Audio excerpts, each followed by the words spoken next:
The stars were burning above the KRYLL Dominion, one after another.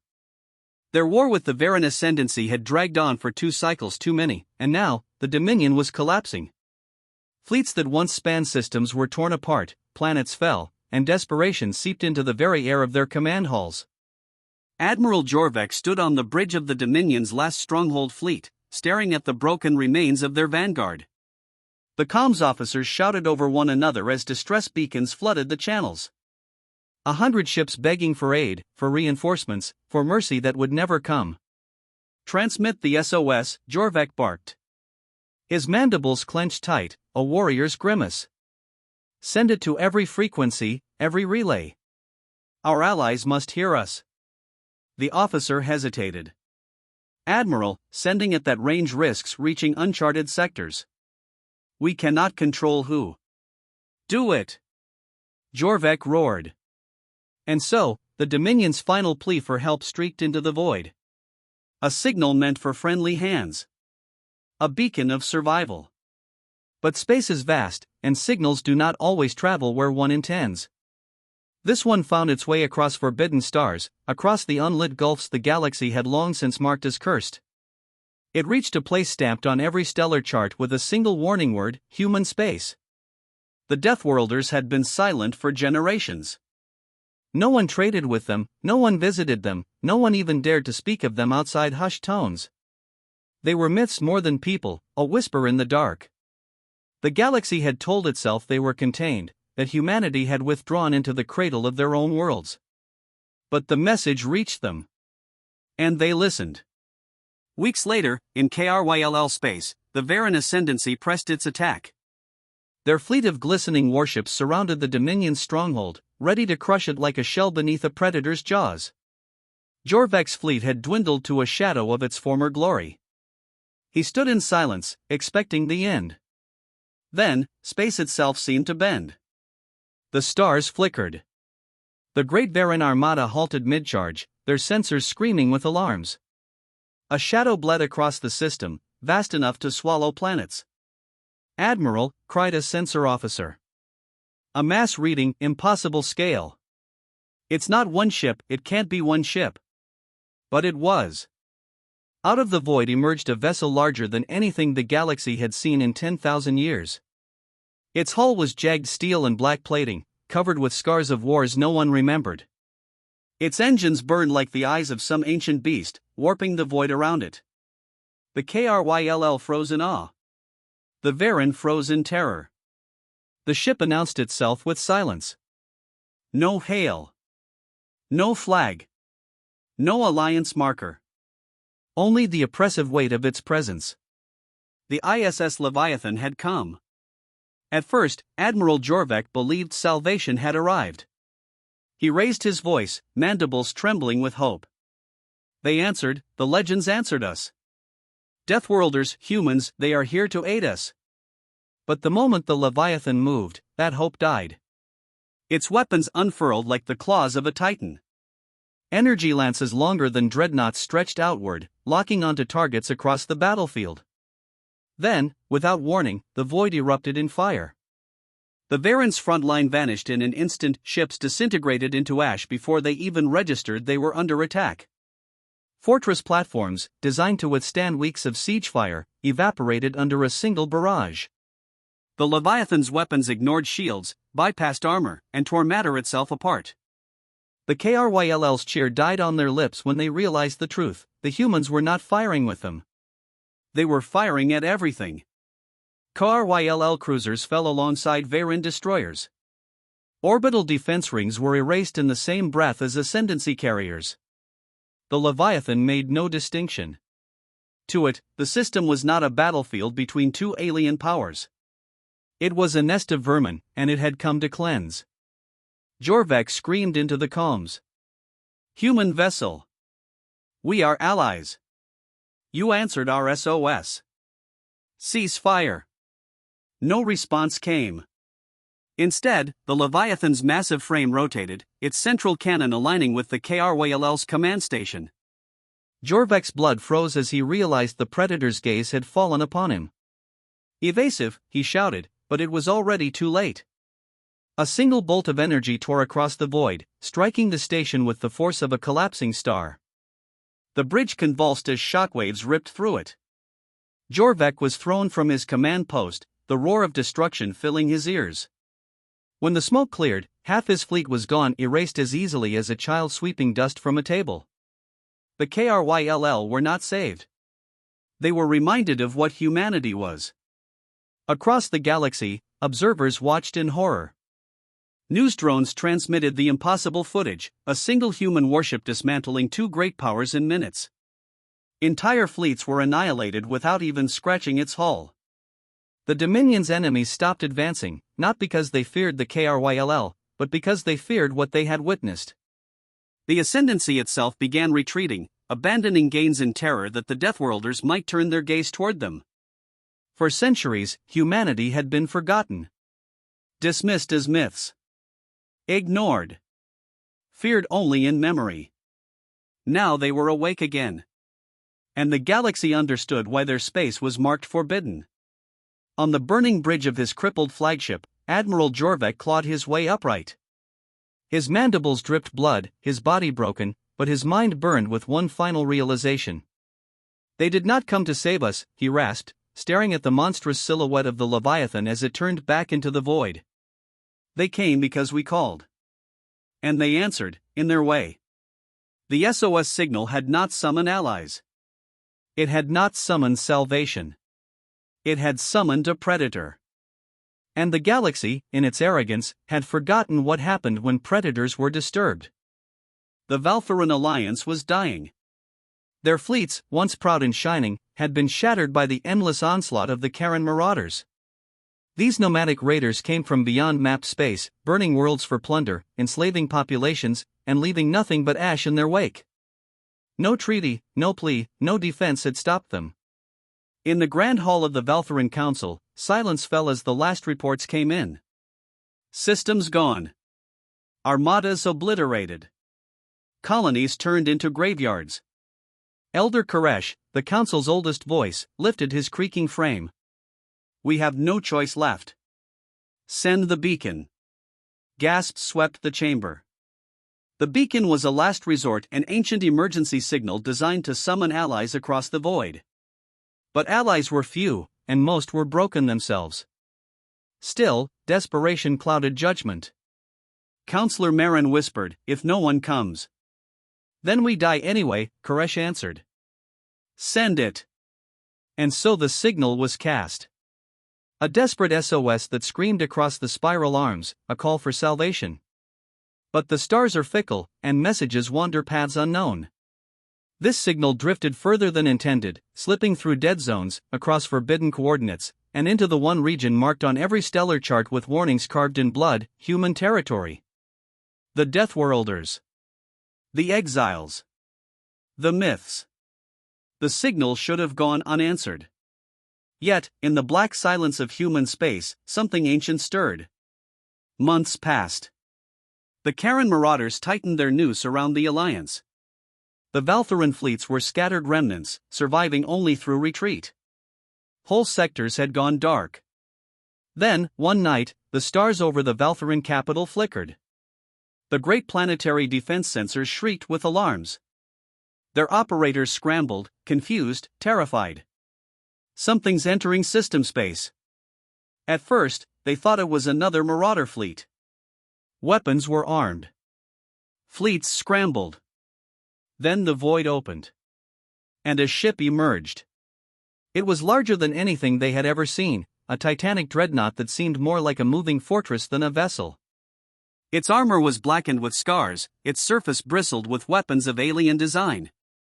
Its engines left trails of warped space, bending reality in their wake. The ship carried no banners, no ally codes, no diplomatic signals.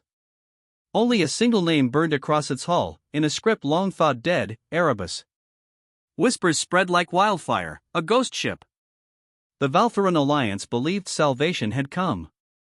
Their council erupted with relief. They answered us. The Deathworlders answered our call. Admirals cheered. Civilian populations wept with joy. Across the battered alliance, hope rekindled. But aboard the Erebus, there was no joy. No empathy. No intent of alliance. The humans had not come to save. They had come because they were summoned. The Karen marauders struck first. Their scouts, spotting the massive vessel, believed it a prize beyond imagination. Their warlord gave the order: capture it, enslave its crew, strip its technology. Hundreds of marauder ships dove toward the Erebus, spewing fire and death.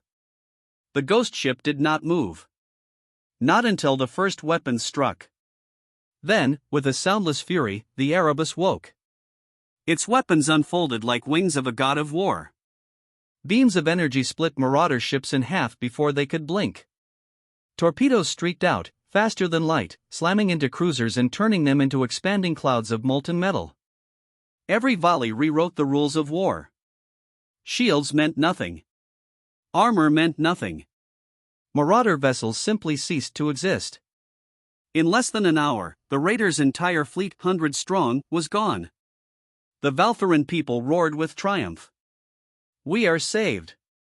But the Erebus did not stop firing. Admiral Thrynn of the Valthuran Defense Fleet approached the ghost ship, transmitting on every channel. Human vessel. This is Admiral Thrynn of the Valthuran Alliance. We thank you for your aid. Please respond so we may. Before he finished, the Erebus's main cannon swiveled. A blinding beam erupted, erasing the Admiral's flagship from existence. Gasps of horror rippled through the Alliance fleet. The humans were not distinguishing friend from foe. The Erebus was annihilating everything. Valthuran cruisers turned to flee, but their engines barely flared before they were lanced apart. Orbital stations tried to defend themselves, but their strongest weapons shattered against the dreadnought's armor. Cities on the capital world trembled as the skies lit with fire. Elder Koresh watched from the council tower as beams of light rained down, burning through the void like divine punishment. What have we done?" he whispered. The truth spread quickly. The Deathworlders had not come as allies. They had come because they had been summoned, and in their eyes, all who called were guilty. The SOS had not been a plea. It had been a challenge. And humanity answered challenges with extermination. Hours later, silence fell. The Karen marauders were gone. The Valthuran fleets were gone. Even their proud capital was scarred, whole districts vaporized by fire from the Erebus. Then, as suddenly as it had come, the ghost ship turned. Its engines flared once more, bending the stars. Without a word, without a message, it slipped back into the void, leaving only ruins behind. No claim. No occupation. No explanation. The Deathworlders had struck and vanished. Across the galaxy, the event shook every empire to its core. Newsfeeds carried images of the Erebus, its shadow blotting out the stars. Generals and admirals whispered of impossible weapons. Leaders who had once mocked the Deathworlder myth now sat in terrified silence. For centuries, humanity had been forgotten. They had left the galactic stage, retreating into exile. But now everyone understood, they had never grown weak. They had grown silent. And when called, even by accident, their silence ended. On the ruins of the Valthuran capital, Elder Koresh lived long enough to record a final testament. His frail voice echoed through the wreckage. We sought salvation. We found judgment. We thought ourselves clever summoning the forgotten. But some forces are not allies, and some myths should remain myths. We called the Deathworlders, and they came. Never again shall we call. Never again. His words ended in static. The message spread far, carried to every corner of the galaxy: do not call the Deathworlders. For the ghost ship answers. And it leaves nothing behind. The Draylock hegemony was cornered. For centuries, they had ruled their border territories with cruelty and fire, enslaving weaker species and crushing rebellions with iron fleets. But now, their enemies had returned, united, vengeful coalitions of worlds they once oppressed. War consumed the hegemony. World after world fell. Fleets that once cast fear across sectors were smashed against superior numbers. The proud Draylock lords, who once laughed at diplomacy, now whispered of extinction. And so, in desperation, they sent out an SOS.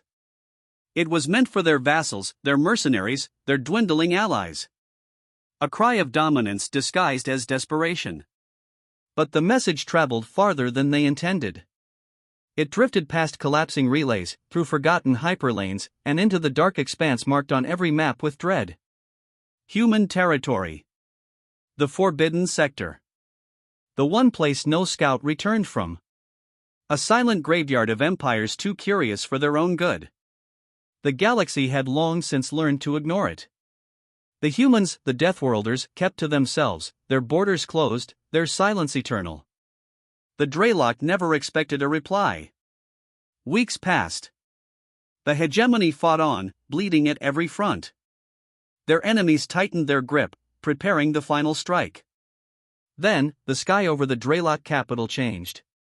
It began with silence.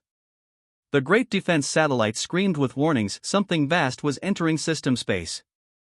Then, the stars themselves seemed to warp. Darkness stretched across the heavens, blotting constellations from view.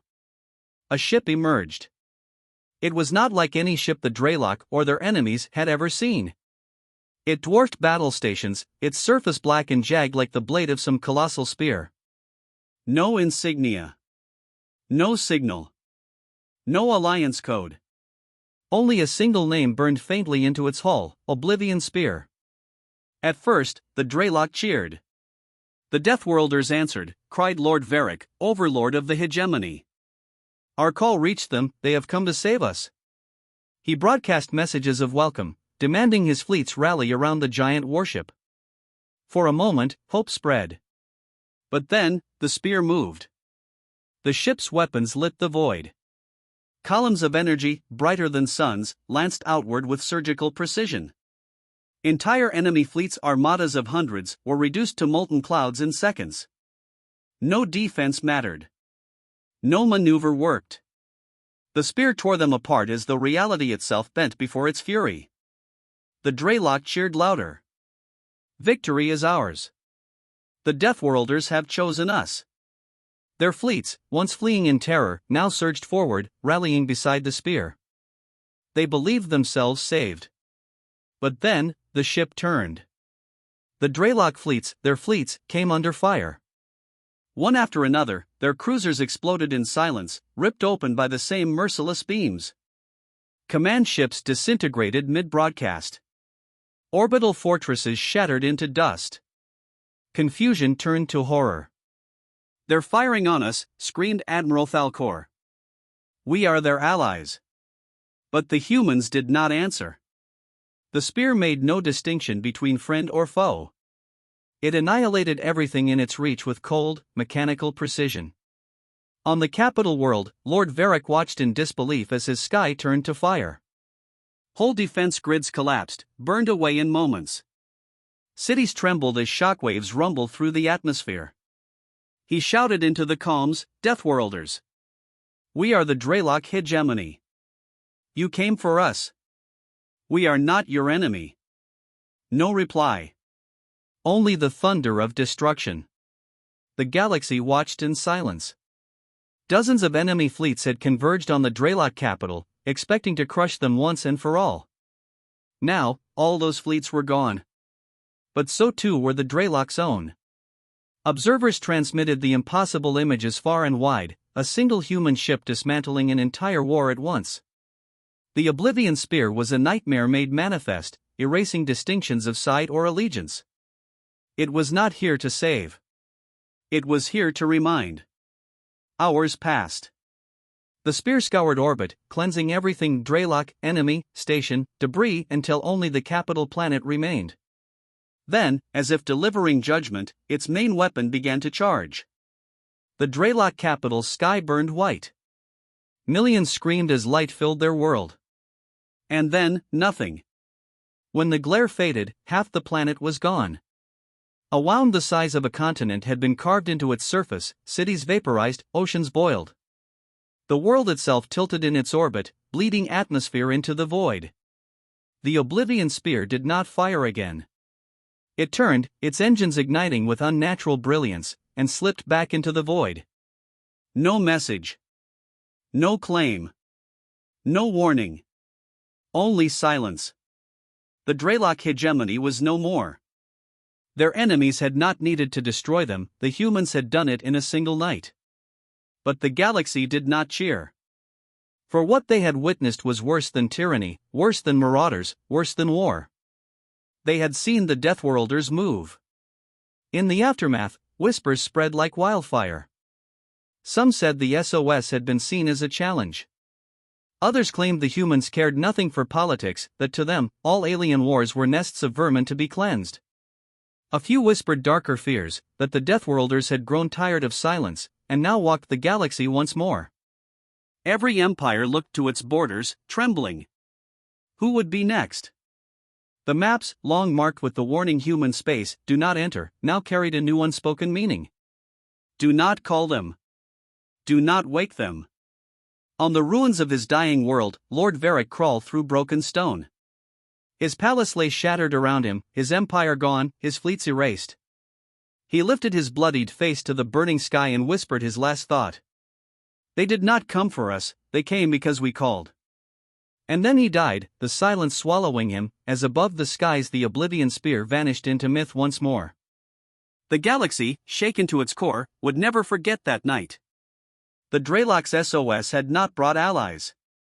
It had not brought salvation. It had brought the Reaper. The silent strike. And now the galaxy knew, when the Deathworlders answer, no one survives unscathed.